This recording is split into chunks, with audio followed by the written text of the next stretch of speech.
The ongoing tensions in the Middle East are no longer confined to the battlefield. They have now entered the political calculations of the United States Congress. Although President Donald Trump has announced an extension of the ceasefire with Iran, the future of the conflict now hinges on Washington's legislature and the strict timeline set under the War Powers Resolution. Under this 1973 law, a US president cannot continue military operations abroad for more than 60 days without congressional approval. That deadline is now approaching May 1st. By law, continuing the war requires a joint resolution passed by both the House of Representatives and the Senate with a simple majority. But the reality in Washington suggests that such approval is far from certain. Congress remains deeply divided, Democrats largely opposing continued military engagement, while a section of Republicans supports the president, though with clear conditions attached.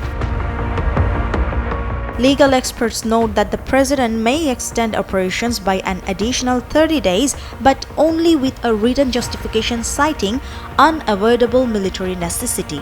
Beyond that, if Congress does not authorize continued action, the law requires the termination of military operations. However, history shows that this provision has not always been enforced in practice, as several presidents have bypassed or reinterpreted the limits of the War Powers framework. Within the Republican Party itself, divisions are becoming increasingly visible. Some lawmakers have openly stated that military operations cannot continue beyond 60 days without congressional approval. Others, while supporting Trump's broader position, have warned against becoming entangled in a prolonged war. As a result, the path to authorization is becoming politically difficult, while the risks for all sides continue to rise. Meanwhile, despite the announcement of a ceasefire extension, hostilities on the ground and at the sea, pressure in maritime zones continues with incidents of vessel seizures, retaliatory actions, and naval control operations near key strategic waters. These developments suggest that the conflict has evolved into a slow-moving but persistent military standoff.